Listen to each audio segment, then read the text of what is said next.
Perkenalkan, nama aku Rebecca Gabriela Blessing Site. Aku dari kelas 12 IPS dan aku suka warna pink, dan hobi aku suka dengan musik, nonton, dan juga nari dan juga nyanyi.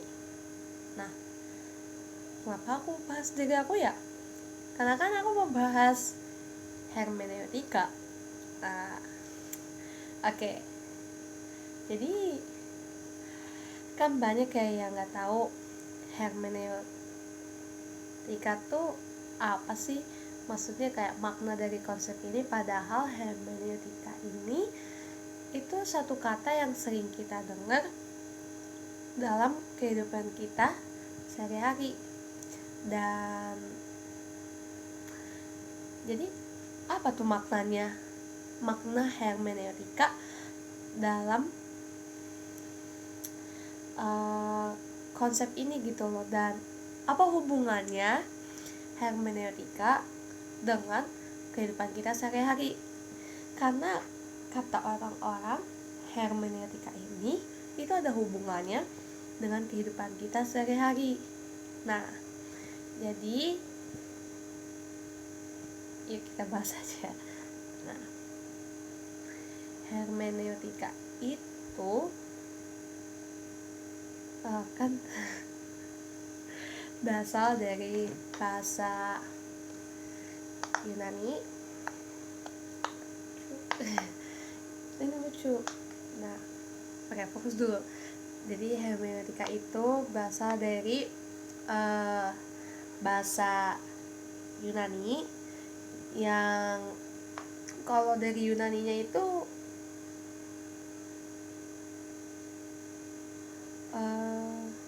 Hermenein ya? Iya gak sih? Iya ya, Hermenein. Dan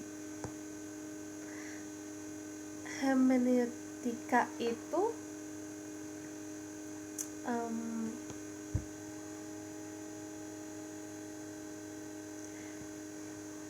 artinya itu berarti menafsirkan sama menerjemahkan. Nah, karena tadi aku kenalin diri aku sendiri, itu termasuk hermeneutika gak sih? Karena kan menafsirkan diri aku sendiri. Enggak ya? Enggak termasuk ya? Oke. Nah, hermeneutika itu menafsirkan atau menerjemahkan kalau dari bahasa Yunaninya. Dan aku gak tahu. Nah, jadi tuh kalau arti sesungguhnya atau kayak dari kesimpulannya, aduh maaf ya kak, gatel. Nah, kalau arti sesungguhnya itu berarti hermeneutika itu merupakan seni atau ilmu yang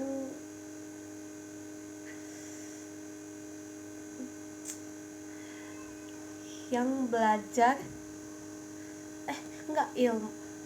seni dan ilmu yang mempelajari atau memahami ya.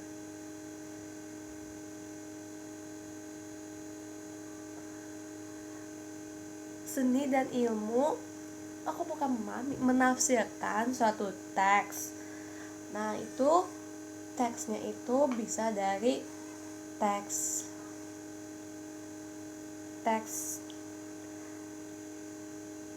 teori emang ada teks teori, teks kuno dan teks modern. Nah, kok teks teori sih, teks kuno atau teks modern. Dan itu bisa juga dari filsafat. Nah, hermeneutika itu bukan mengajarkan untuk kita memahami kata-katanya saja, tetapi bisa juga dan bisa juga mengajarkan kita untuk memahami konteks dan maksud dari makna yang terkandung di dalamnya. Nah, seperti itu. Nah, sebelum kita tahu nih hubungan hermeneutika dengan dalam kehidupan kita sehari-hari itu apa, nah aku mau kasih tahu beberapa pengertian para ahli. Salah satunya itu ada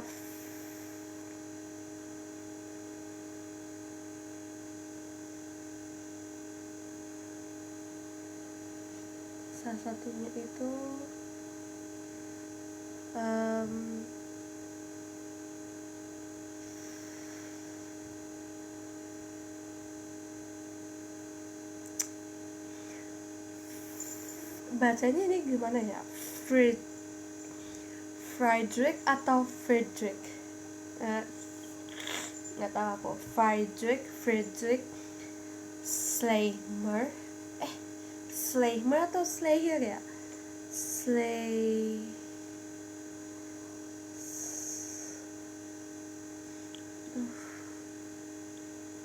aku udah temu nih. Schleicher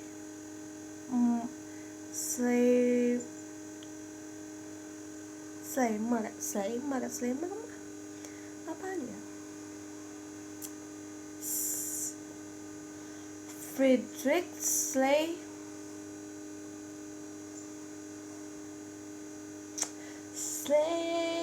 oh my god,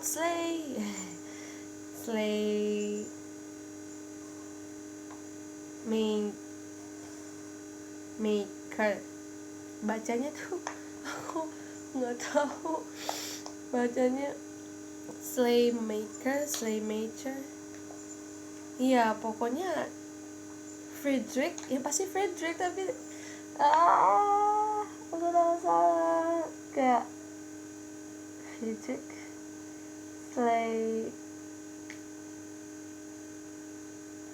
Friedrich Schleicher.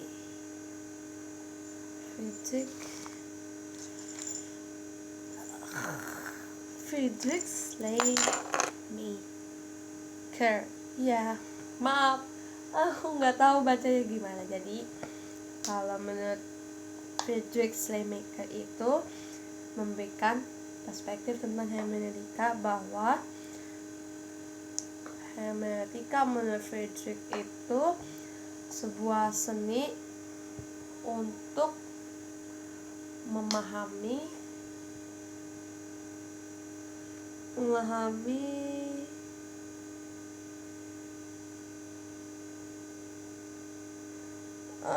gak tahu untuk memahami atau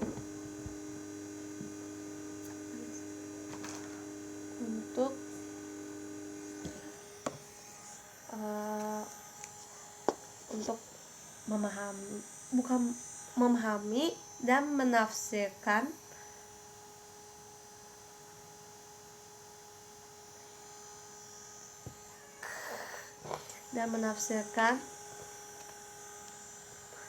teks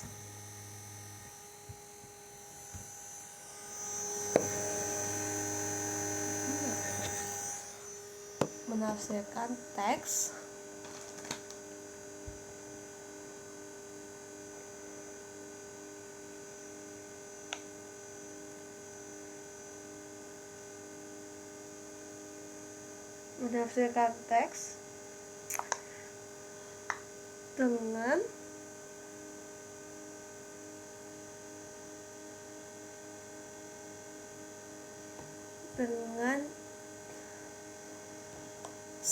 merupakan seni untuk menafsirkan teks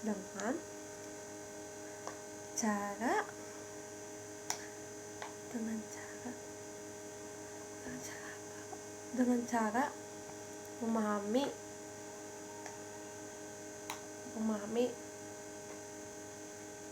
penulisannya. Iya nggak sih? Memahami teks penulisannya, bukan teks tadi apa, memahami arti dari penulisannya. Nah, kalau Friedrich Schleicher nggak tahu Slaymaker iya kayak Slaymaker deh, nggak tahu aku bacanya. Jadi menurut Friedrich aja itu yang tadi seni untuk menafsirkan teks dengan cara memahami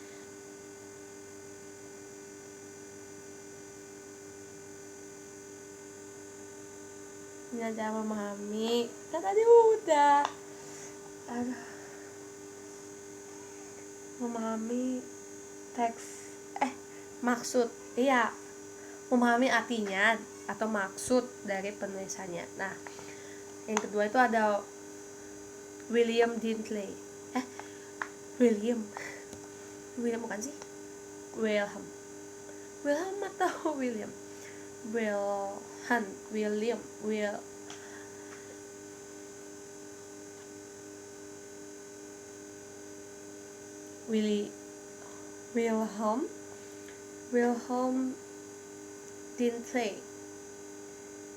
Wilhelm Dinkley.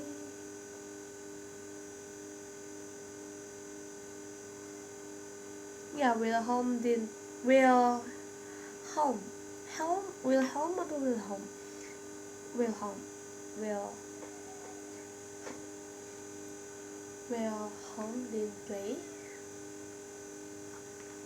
Nah, yaitu Wilhelm Dinkley.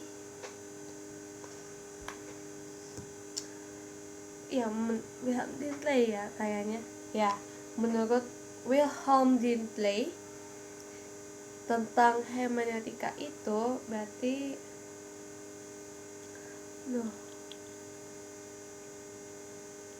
kenapa gatel ya?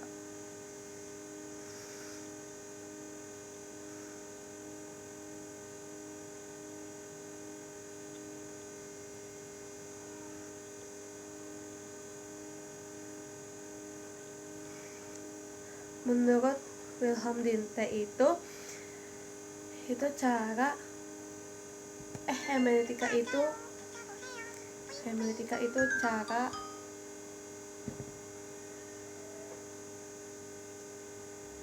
cara memahami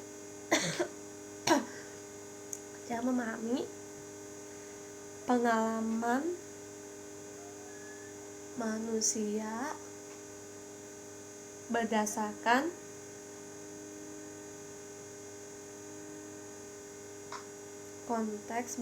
konteks sejarah dan budaya.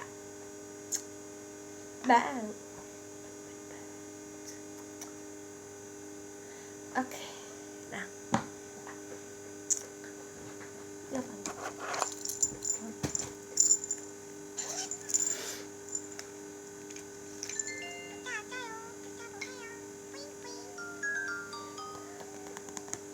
lucu nggak kak?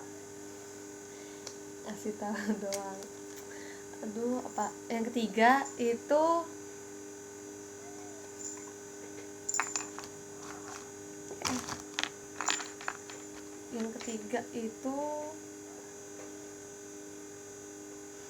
apa ya?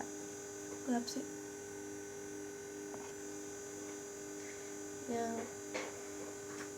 Yang ketiga itu siapa ya?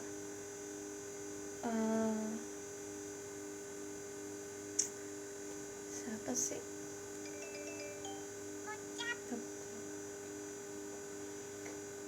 Yang ketiga itu Martin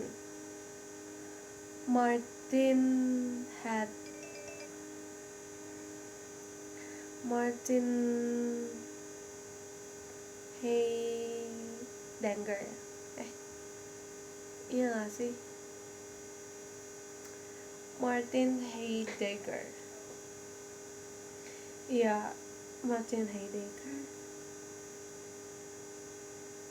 Iya, Martin Heidegger itu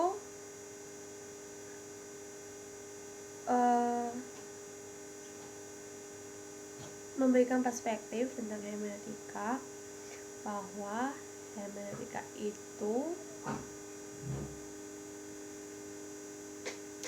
bahwa hermeneutika itu sebagai cara untuk memahami kondisi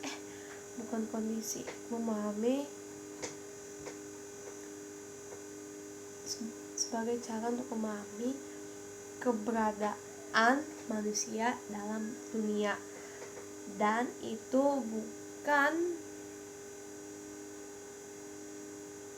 hanya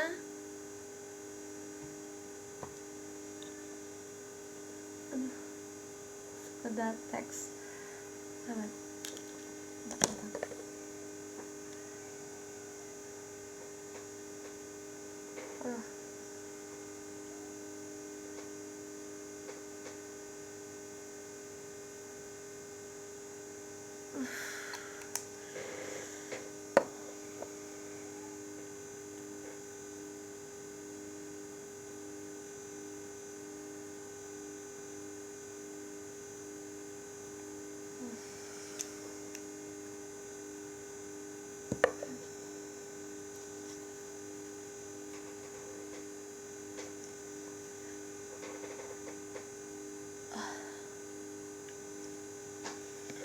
Sampai kalau mataku sakit.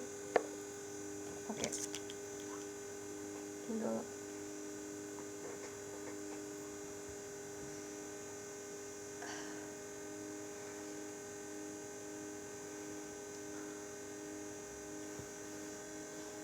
Ya. Tadi abis Martin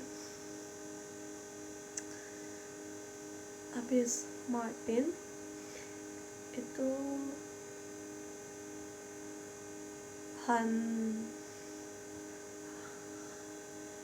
Hans-Georg Gadamer. Ya, Hans-Georg Gadamer. Nah,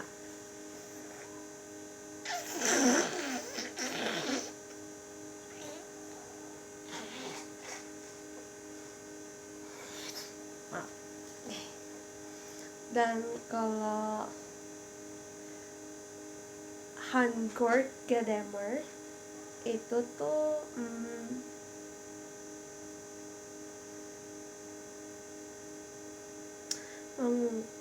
memberikan perspektif tentang hermeneutika bahwa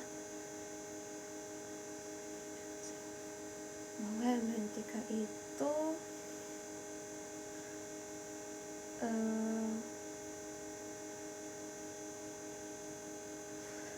bahwa hermeneutika itu atau pemahaman hermeneutika ini itu tuh kayak konsep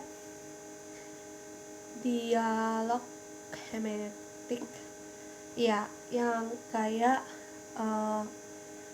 isinya itu dialog antara penulis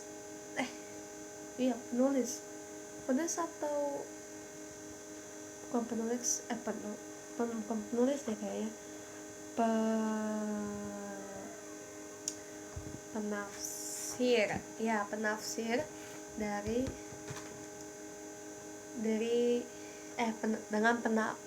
antara penafsir dengan teks.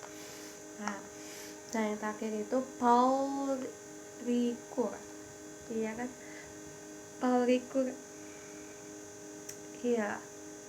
Kalau Paul Ricoeur itu tuh dia kasih perspektif tentang hermeneutika bahwa hermeneutika itu sebagai simbol analisis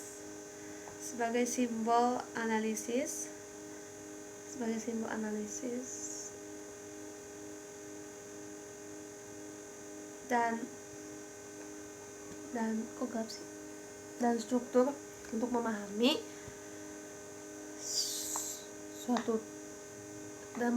suatu makna yang tersembunyi dalam teks. Ya, oke. Ya itu.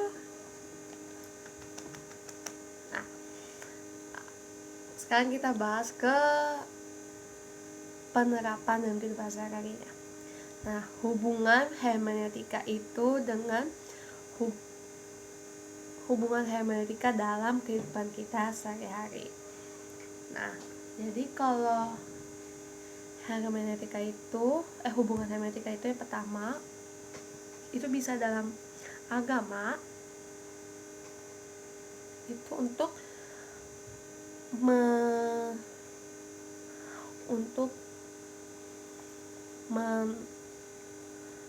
menafsirkan kitab suci seperti kitab dan Al-Quran. Nah, itu tuh untuk membandingkan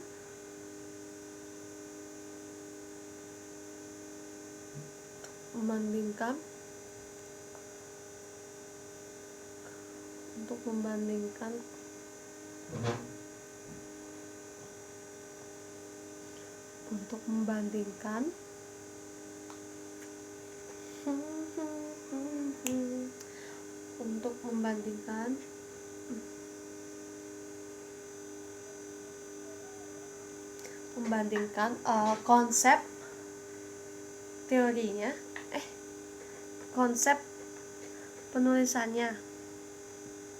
Iya nggak sih? Konsep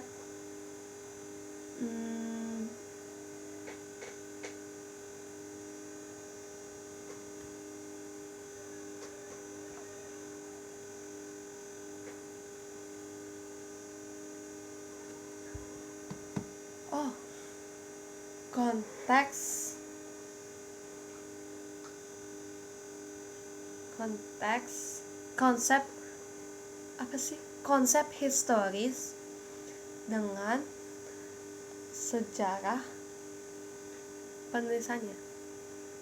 Iya.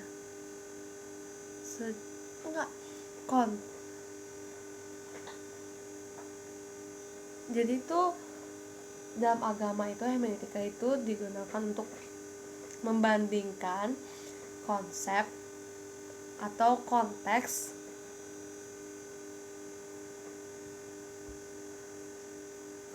sejarah, historis, konteks sejarah dengan sejarah dan budaya. Nah, konteks sejarah dan budaya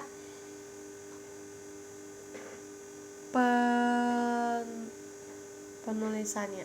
Iya bisa. Nah, bisa aja. Nah, yang kedua itu bisa digunakan juga dalam ilmu hukum. Nah, kalau ilmu hukum itu bisa menafsirkan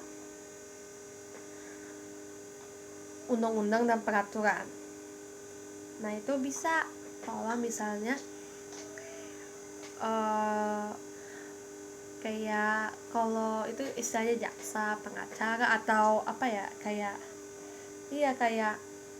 jaksa, pengacara dan hakim itu buat lebih tahu isi-isi undang-undangnya atau peraturannya. Nah, itu bisa juga salah satu hubungan hermeneutika dengan penerapan dalam kehidupan sehari-hari. Nah, yang ketiga tadi udah ketiga ya. Yang ketiga itu bisa digunakan dalam ilmu sosial. Ilmu sosial. Popo Shiloyo. Nah, dalam hubungan hermeneutika itu bisa digunakan juga dalam ilmu sosial, misalnya untuk menganalisis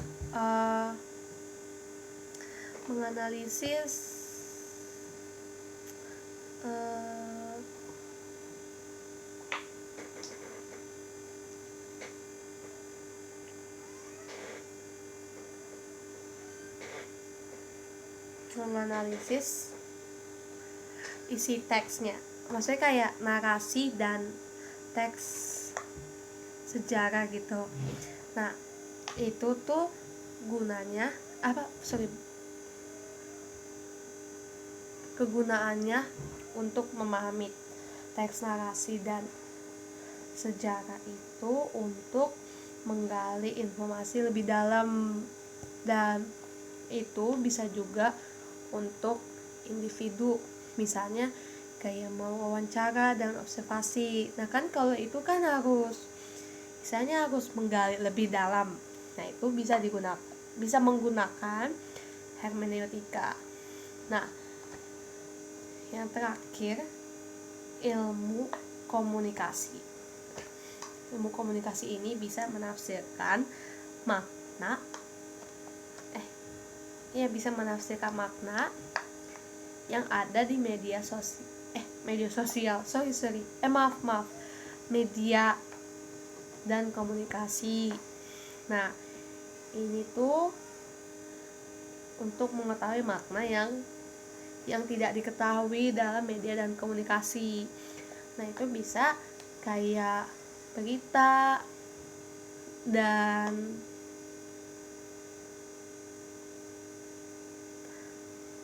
apa sih itu, kalau itu kayak istilahnya itu bukan ngomong bahasa Inggris tapi brand ambassador. Brand ambassador tuh yang suka di TV, bukan di TV doang, di YouTube.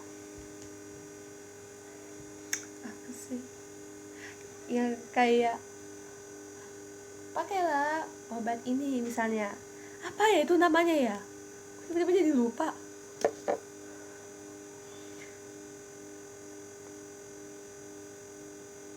Iklan. Nah ini bisa juga berita, iklan, dan juga film. Nah ini ada lagi nggak sih? Iya, kayak gitu. Nah itu biasanya ketiganya ini tuh bisa mengungkapkan, bukan mengungkapkan sih, kayak biasanya ini, iya betul, mengungkapkan, biasanya mengungkapkan suatu pesan yang harus ditafsirkan.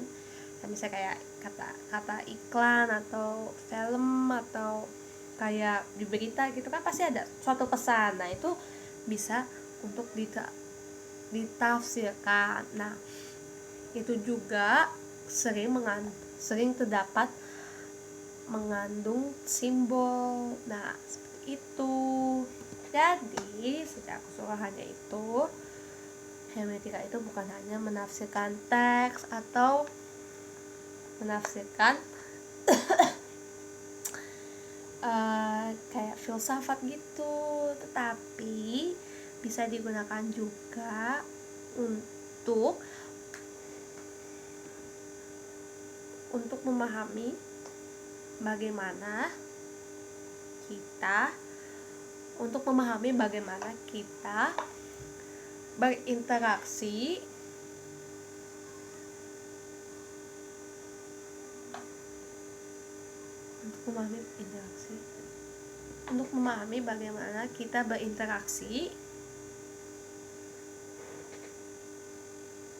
untuk memahami bagaimana kita berinteraksi dengan dunia dan untuk memahami bagaimana kita berinteraksi dalam dunia dan